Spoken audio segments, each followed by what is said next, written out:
15 شعبان 255 ہجری کو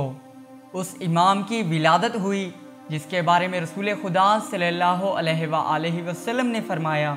آخری زمانے میں میری اولاد میں سے ایک امام کا ظہور ہوگا اور اس کا نام میرے نام پر ہوگا۔ وہ دنیا کو عدل و انصاف سے پر کر دیں گے جب یہ دنیا ظلم اور برائیوں سے بھر چکی ہوگی۔ جب حضرت امام مہدی علیہ السلام کا ظہور ہوگا تو امام علیہ السلام حکم خدا کا اعلان کریں گے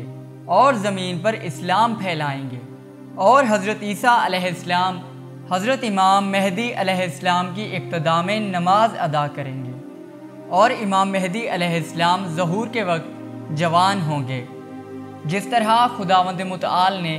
حضرت یونس علیہ السلام کو کئی عرصہ مدت گزرنے کے باوجود بھی جوان رکھا تھا۔ آپ علیہ السلام کے والد ماجد حضرت امام حسن عسکری علیہ السلام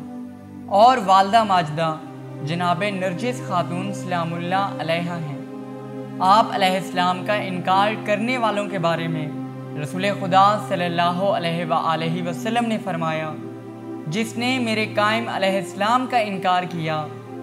گویا اس نے میرا انکار کیا۔ امام مہدی علیہ السلام کے ظہور کا انتظار کرنے والوں کے بارے میں حضرت امام جعفر صادق علیہ السلام نے فرمایا، جو ہمارے امر کے انتظار میں مر گیا اس نے کوئی نقصان نہیں کیا،